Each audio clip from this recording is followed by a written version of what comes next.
Hi, I'm Eric, and this is Listen to Sleep.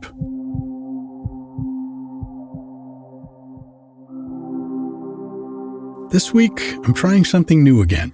A listener suggested a longer story, almost an hour, so I've broken it up into 2 episodes.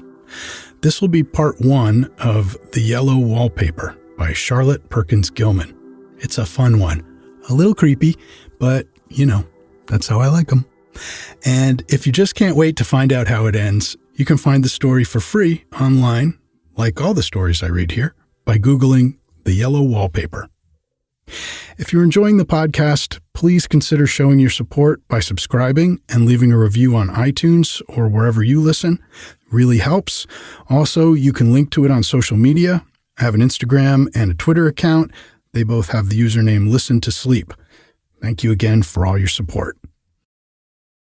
Here is part 1 of The Yellow Wallpaper by Charlotte Perkins Gilman. It is very seldom that mere ordinary people like John and myself secure ancestral halls for the summer. A colonial mansion, a hereditary estate, I would say a haunted house, and reach the height of romantic felicity. But that would be asking too much of fate. Still, I would proudly declare that there is something queer about it. Else, why should it be let so cheaply? And why have stood so long untenanted? John laughs at me, of course, but one expects that in marriage. John is practical in the extreme. He has no patience with faith, an intense horror of superstition, and he scoffs openly at any talk of things not to be felt and seen and put down in figures. John is a physician, and perhaps, I would not say it to a living soul, of course, but this is dead paper and a great relief to my mind. Perhaps that is one reason I do not get well faster. You see, he does not believe that I am sick. And what can one do? If a physician of high standing and one's own husband assures friends and relatives that there is really nothing the matter with one but temporary nervous depression, a slight hysterical tendency, what is one to do? My brother is also a physician, and also of high standing, and he says the same thing. So I take phosphates or phosphites, whichever it is, and tonics, and journeys, and air, and exercise, and am absolutely forbidden to work until I am well again. Personally, I disagree with their ideas. Personally, I believe that congenial work with excitement and change would do me good. But what is one to do? I did write for a while in spite of them, but it does exhaust me a good deal, having to be so sly about it, or else meet with heavy opposition. I sometimes fancy that in my condition, if I had less opposition and more society and stimulus. But John says the very worst thing I can do is to think about my condition. And I confess, it always makes me feel bad. So I will let it alone and talk about the house. The most beautiful place. It is quite alone, standing well back from the road, quite 3 miles from the village.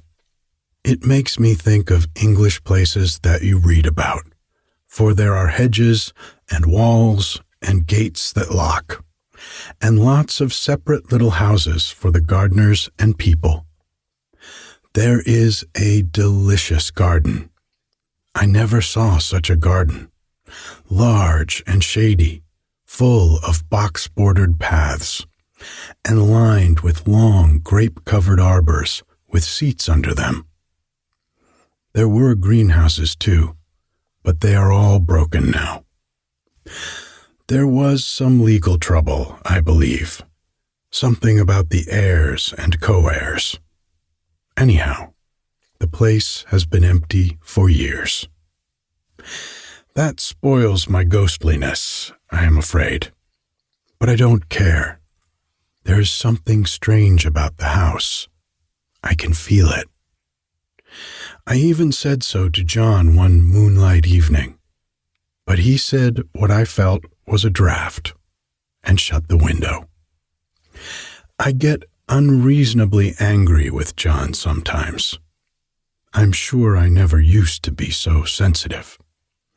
I think it is due to this nervous condition. But John says if I feel so, I shall neglect proper self-control. So I take pains to control myself, before him at least, and that makes me very tired. I don't like our room a bit. I wanted one downstairs that opened on the piazza and had roses all over the window, and such pretty old-fashioned chintz hangings. But John would not hear of it. He said there was only one window, and not room for 2 beds, and no near room for him if he took another. He is very careful and loving, and hardly lets me stir without special direction. I have a schedule prescription for each hour in the day. He takes all care from me, and so I feel basely ungrateful not to value it more. He said we came here solely on my account, and that I was to have perfect rest and all the air I could get. Your exercise depends on your strength, my dear, said he, and your food somewhat on your appetite. But air you can absorb all the time. So we took the nursery, at the top of the house. It is a big, airy room, the whole floor nearly, with windows that look all ways, and air and sunshine galore. It was a nursery first, and then playground and gymnasium, I should judge, for the windows are barred for little children, and there are rings and things in the walls. The paint and paper look as if a boys' school had used it. It is stripped off, the paper, in great patches all around the head of my bed, about as far as I can reach, and in a great place on the other side of the room, low down. I never saw a worse paper in my life. One of those sprawling, flamboyant patterns, committing every artistic sin. It is dull enough to confuse the eye in following, pronounced enough to constantly irritate and provoke study, and when you follow the lame, uncertain curves for a little distance, they suddenly commit suicide, plunge off at outrageous angles, destroy themselves in unheard-of contradictions. The color is repellent, almost revolting, a smoldering, unclean yellow, strangely faded by the slow-turning sunlight.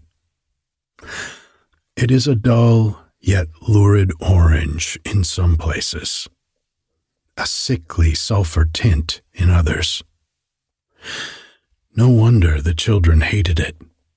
I should hate it myself if I had to live in this room long. There comes John, and I must put this away. He hates to have me write a word. We have been here 2 weeks, and I haven't felt like writing before, since that first day.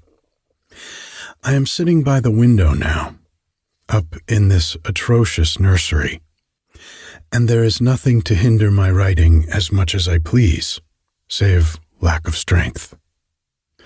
John is away all day, and even some nights when his cases are serious. I am glad my case is not serious. But these nervous troubles are dreadfully depressing. John does not know how much I really suffer.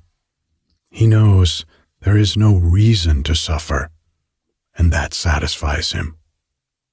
Of course, it is only nervousness. It does weigh on me so, not to do my duty in any way. I meant to be such a help to John, such a real rest and comfort, and here I am, a comparative burden already. Nobody would believe what an effort it is to do what little I am able, to dress and entertain and order things. It is fortunate Mary is so good with the baby. Such a dear baby. And yet I cannot be with him. It makes me so nervous. I suppose John never was nervous in his life. He laughs at me so about this wallpaper. At first, he meant to repaper the room, but afterwards he said that I was letting it get the better of me, and that nothing was worse for a nervous patient than to give way to such fancies.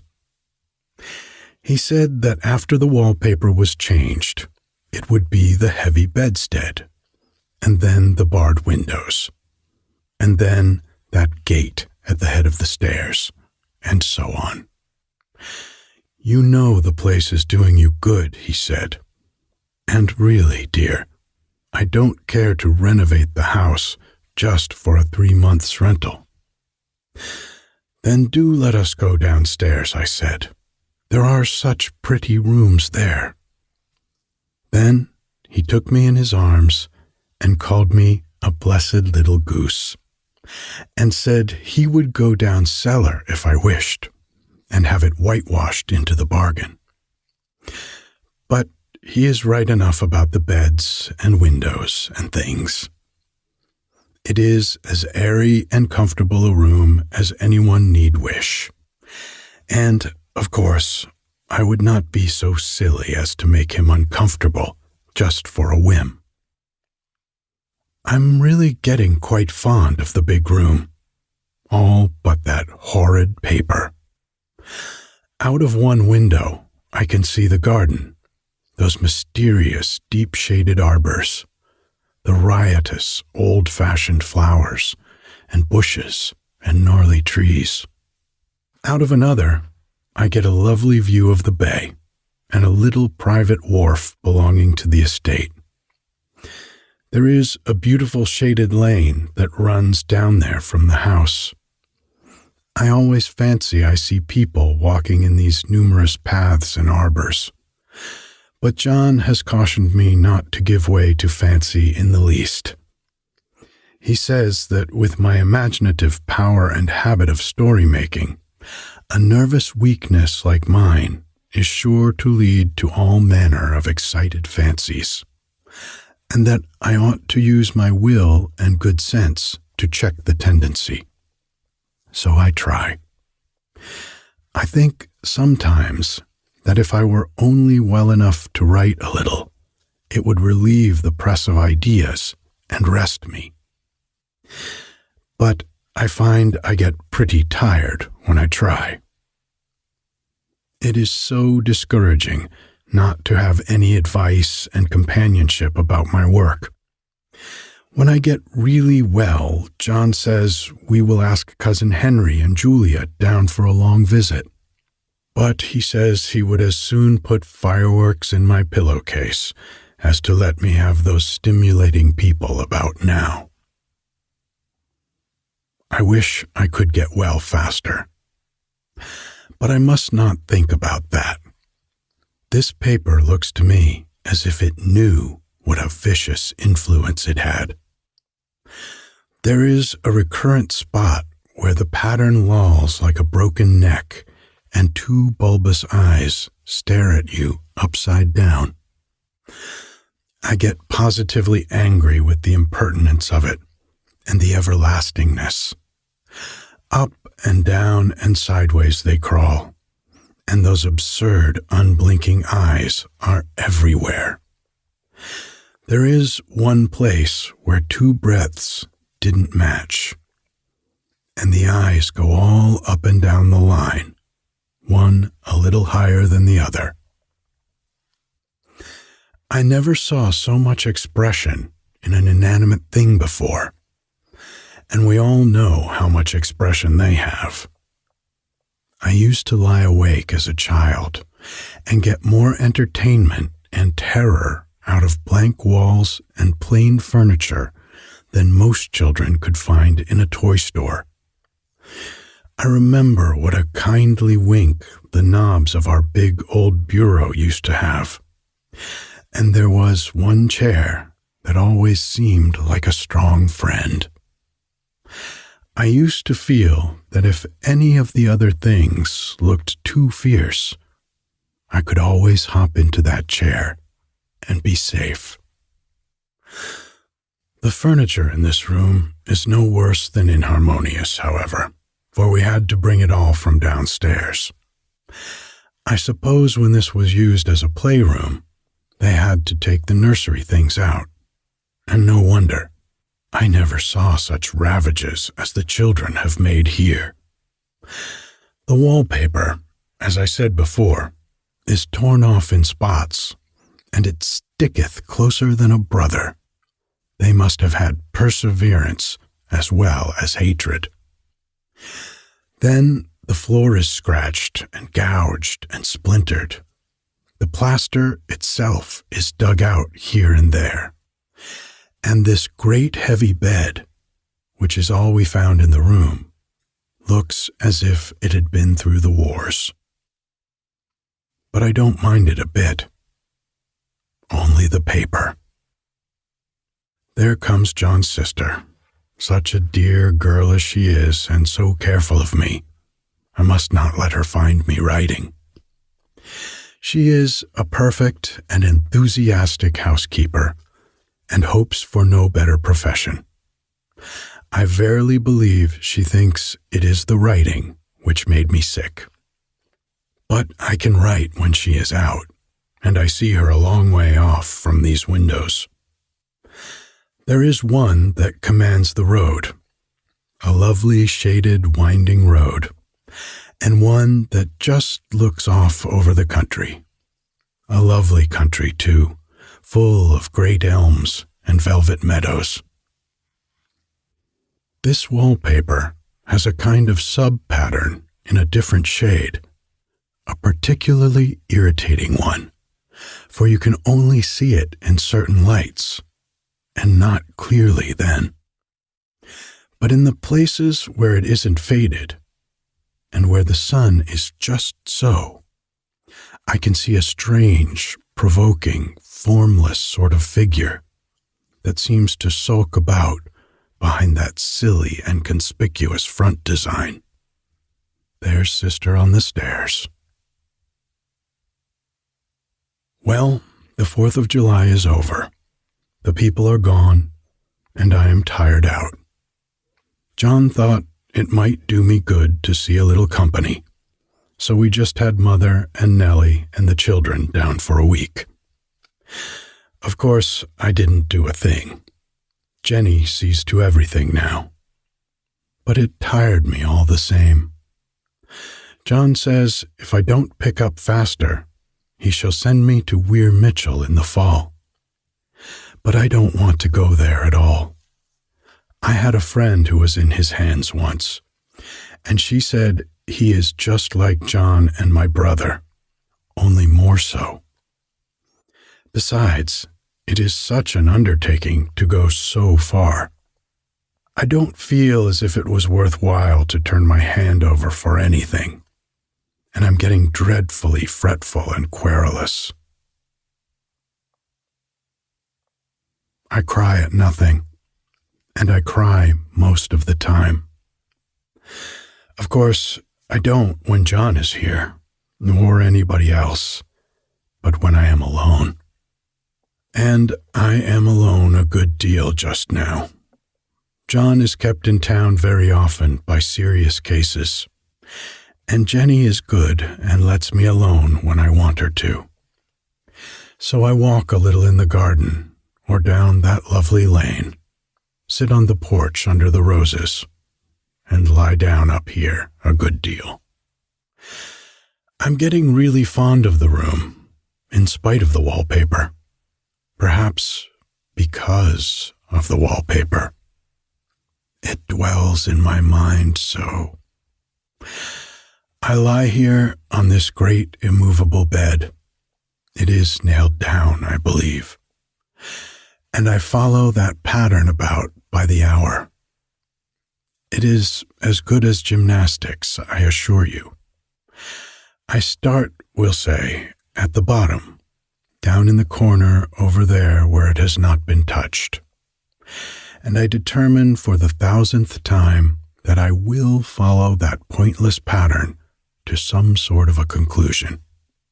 I know a little of the principle of design, and I know this thing was not arranged on any laws of radiation, or alternation, or repetition, or symmetry, or anything else that I ever heard of. It is repeated, of course, by the breadths, but not otherwise. Looked at in one way, each breadth stands alone. The bloated curves and flourishes, a kind of debased Romanesque with delirium tremens, go waddling up and down in isolated columns of fatuity.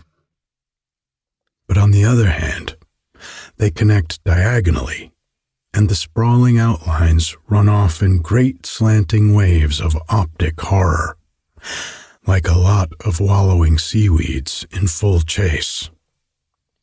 The whole thing goes horizontally, too. At least it seems so, and I exhaust myself in trying to distinguish the order of its going in that direction. They have used a horizontal breadth for a frieze, and that adds wonderfully to the confusion. There is one end of the room where it is almost intact, and there, when the cross lights fade and the low sun shines directly upon it, I can almost fancy radiation after all. The interminable grotesques seem to form around a common center and rush off in headlong plunges of equal distraction. It makes me tired to follow it. I will take a nap, I guess. I don't know why I should write this. I don't want to. I don't feel able. And I know John would think it absurd. But I must say what I feel and think in some way. It is such a relief. But the effort is getting to be greater than the relief. Half the time now I am awfully lazy and lie down ever so much. John says I mustn't lose my strength and has me take cod liver oil and lots of tonics and things, to say nothing of ale and wine and rare meat. Dear John, he loves me very deeply and hates to have me sick.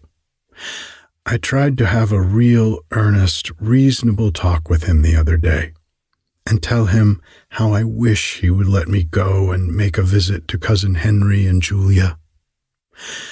But he said I wasn't able to go, nor able to stand it after I got there.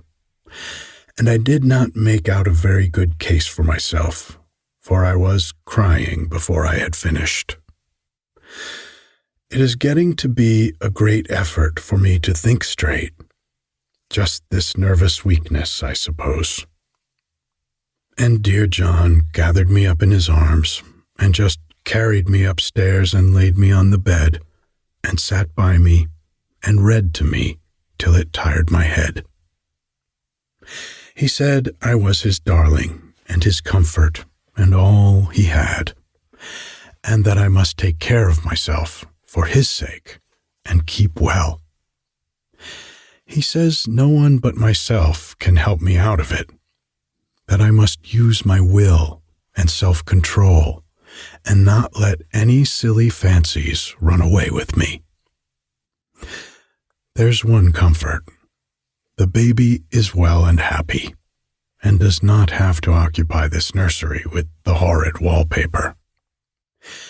If we had not used it, that blessed child would have. What a fortunate escape. Why, I wouldn't have a child of mine, an impressionable little thing, live in such a room for worlds. I never thought of it before, but it is lucky that John kept me here after all. I can stand it so much easier than a baby, you see.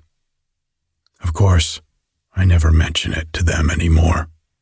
I am too wise, but I keep watch of it all the same. There are things in that paper that nobody knows but me, or ever will. Behind that outside pattern, the dim shapes get clearer every day.